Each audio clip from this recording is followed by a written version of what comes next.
Welcome to Taiwan Report News Brief, news and analysis from Taiwan. I'm Donovan Smith. Up today in the program, Taiwan sports standing tall on the world stage, waving Taiwan flag legal at sporting events, then not legal at sporting events, say different courts. What is Johnny Chang up to with Hanguoyu? TSMC gets the message. China Airlines name change may take a while. Taiwan moves to stop Chinese online streaming services. Chinese knock off Taiwan face masks donated to Japan. The PRC launches second amphibious assault ship. Taiwan and New Zealand may be getting closer. The foreign minister says China sold to Paraguay, didn't donate, and ties are stable. Finally, some good news from the Vatican. But of course, as always, up first, coronavirus. In the Taipei Times, the headline reads, "No lockdown needed in Taiwan, Chen." The COVID-19 situation in Taiwan is far from necessitating a lockdown, but advanced preparation and drills are necessary, Minister of Health and Welfare Chen Shizhong said yesterday. A cluster of 28 cases has been found in the crew members of the Navy supply ship Panshi over the past 5 days, and more than 90 locations in 10 cities and counties visited by the infected crew from Wednesday to Saturday last week were published, causing public concern over community spread. Chen yesterday said the cluster was an emergency situation and everyone should stay vigilant, but no domestic cases have been reported in Taiwan for 10 consecutive days. Moving on to sports, the headline in Focus Taiwan, all Taiwan's 4-team Pro League games to have English commentaries, reads the headline.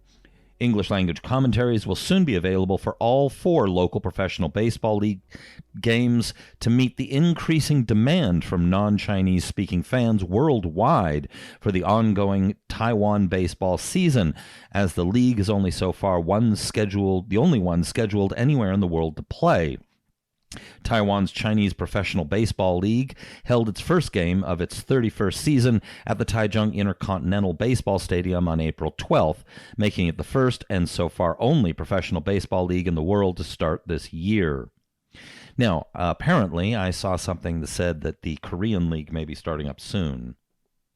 Moving on to Forbes, the headline reads, Taiwan basketball finals being televised live by FIBA.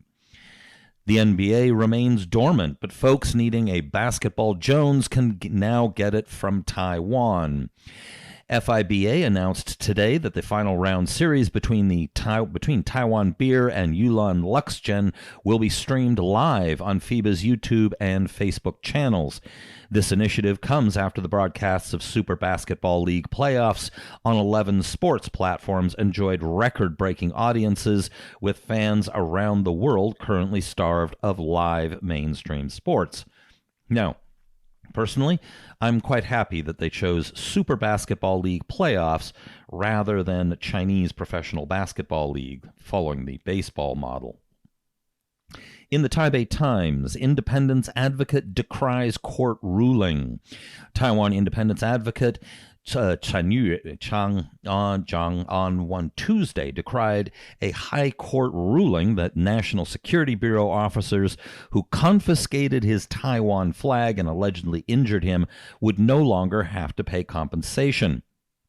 The High Court reversed an earlier ruling by the Taipei District Court, which ordered the NSB to pay Chen 100,000 NT for causing him mental distress when its officers forcibly confiscated a Taiwan flag and banner during the closing ceremony of the 2017 Taipei Summer Universiade.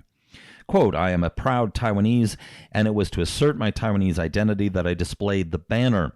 But it was seized by force, and I also sustained injuries in the process. Chen, a member of pro-independence group from Ethnos to Nation, said in a statement. The court ruling showed that the justice system is still pervaded by the colonial mentality of the Republic of China government. After the first ruling was appealed, the court absolved the NSB, the Taipei city government, Taipei police, and the 4 military officers who attacked me of all responsibility for what happened.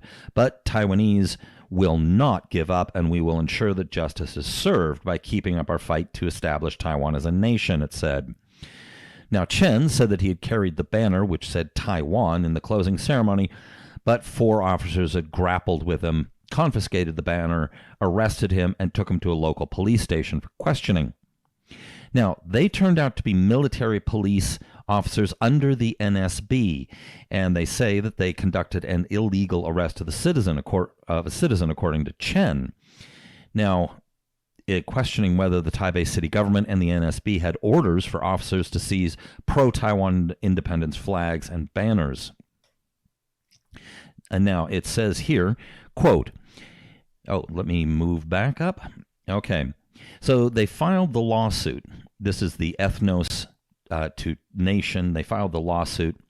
Now it says here,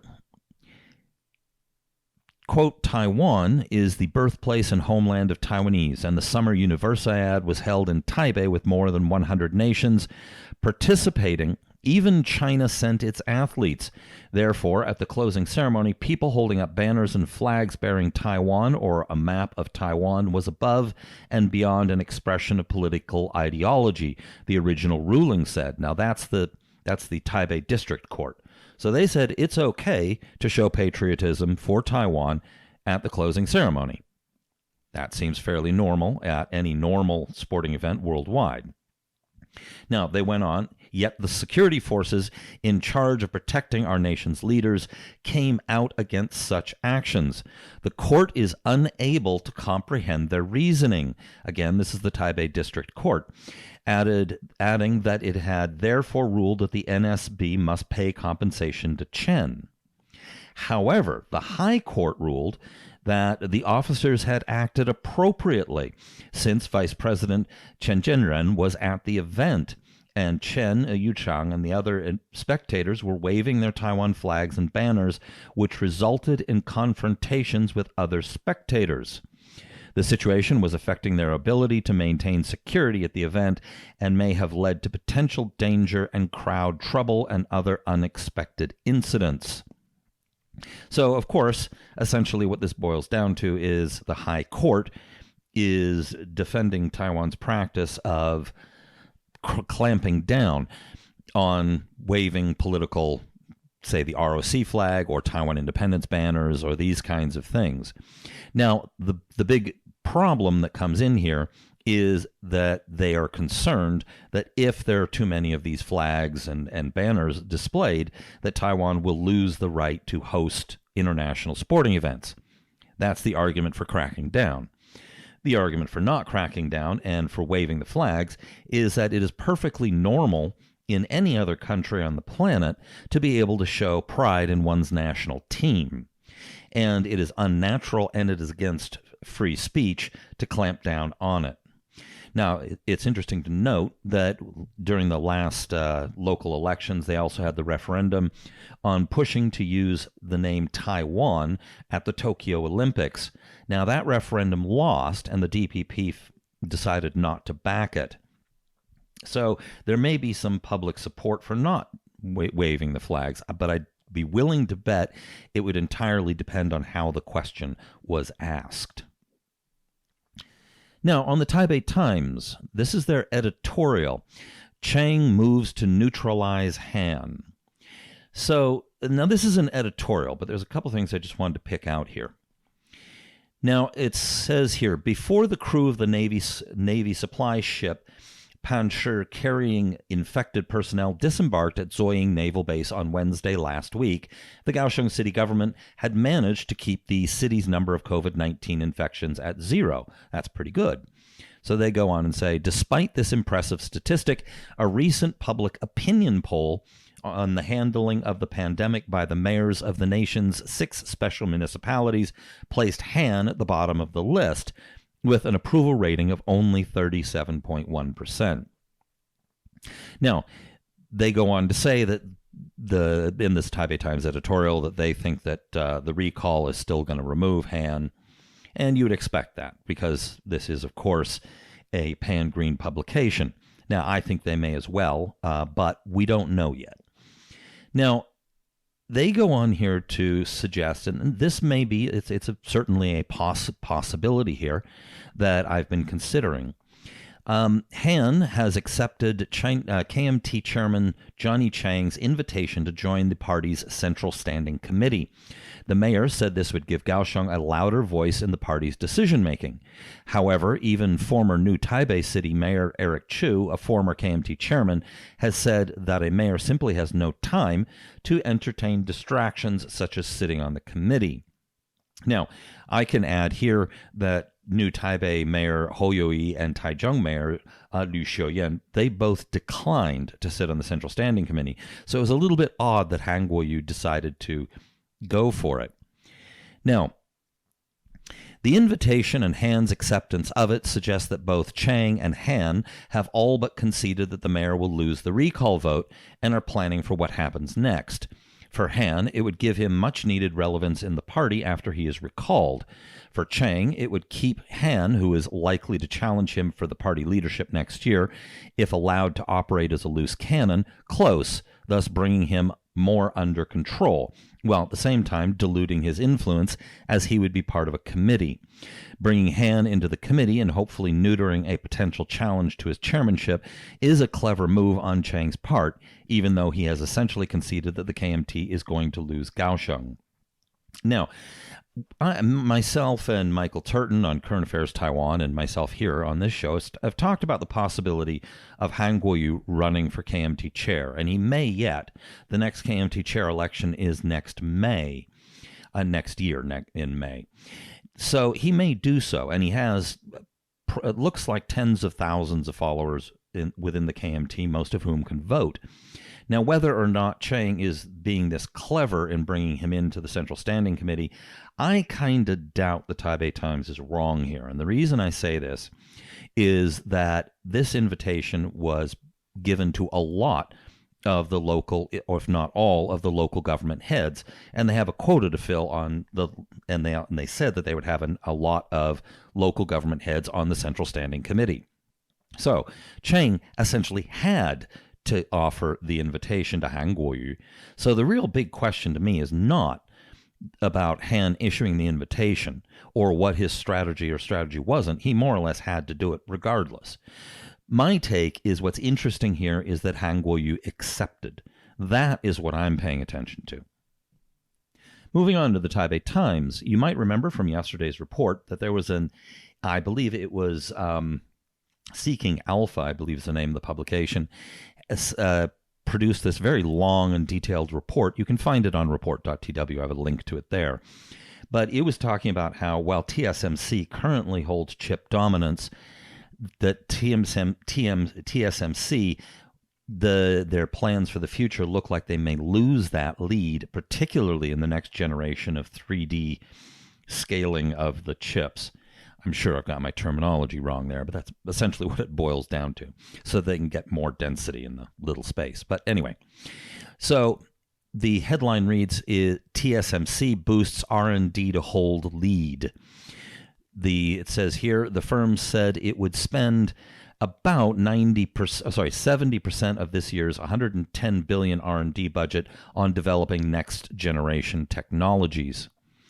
So they're now worried, and at least they're taking some kind of action. Moving on to RTI. Name change for China Airlines would take a year official. Deputy Transportation Minister Wang says it will take a year to change the name of Taiwan's flag carrier.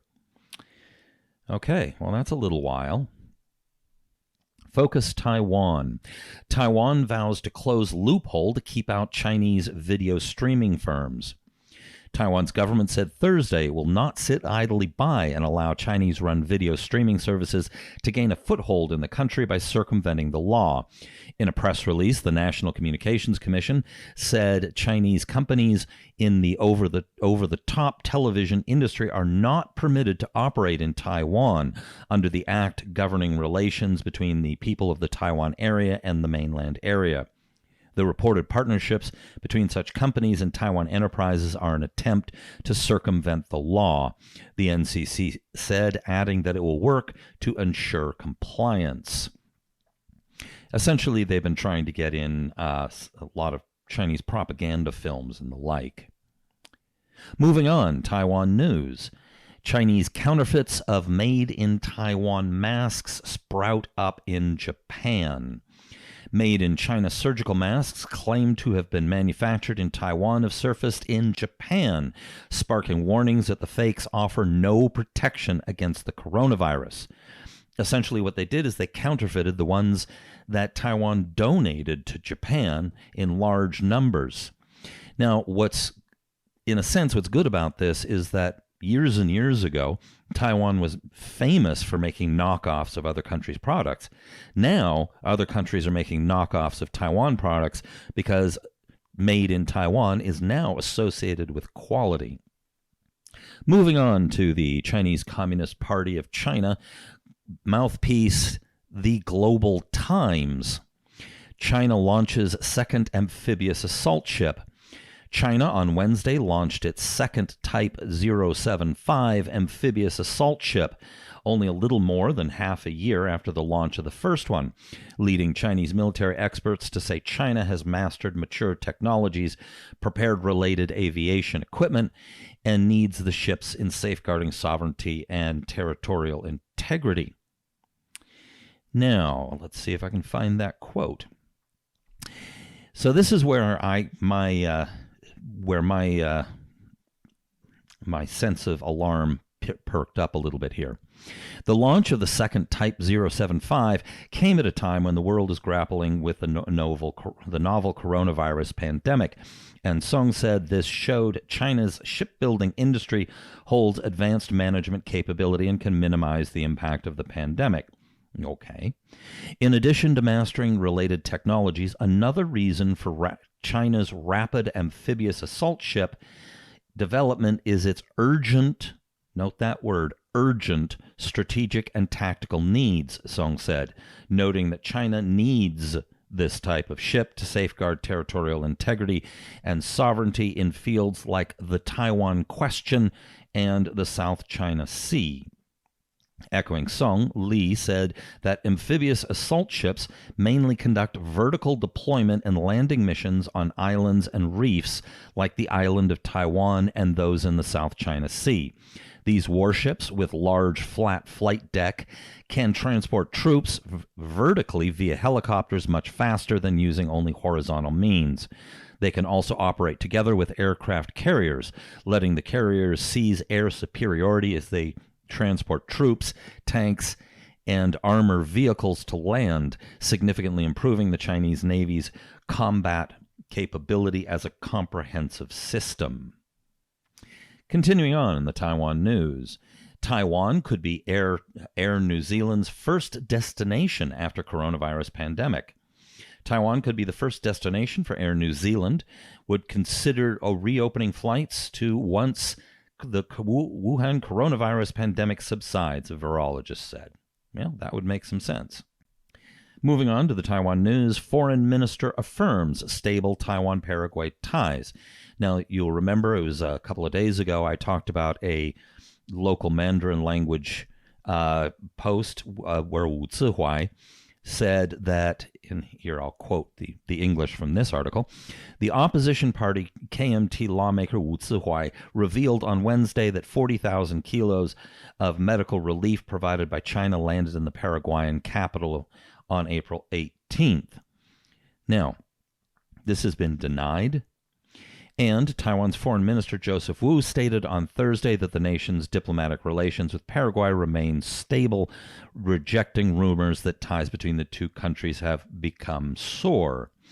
Now, they say they're rotating out their ambassador, and then that's normal.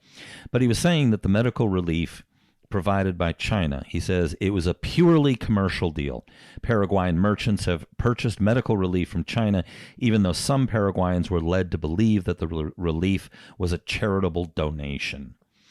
Meanwhile, Taiwan has provided 1.28 million medical face masks either purchased locally or manufactured in Taiwan to Paraguay.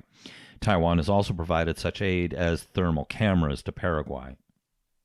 And yesterday there were some reports out that the Pope had very, very vigorously thanked the People's Republic of China for donating masks, but had failed to thank Taiwan.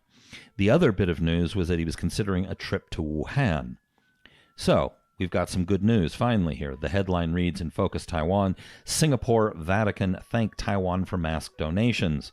So finally, after being severely criticized, the Pope has finally come out and thanked Taiwan, or at least the Vatican did. And then here we have in UCA News, Vatican dismisses rumors of papal visit to China. And that's it for today's program. Be sure to check us out at Taiwan Report, which is report.tw. And be sure to tune in tomorrow and hit subscribe. This has been brought to you by the Taiwan Report. For more content like this, become our patron at report.tw. 哎呦，就是那个台湾狗啦，最喜欢我的台湾狗了。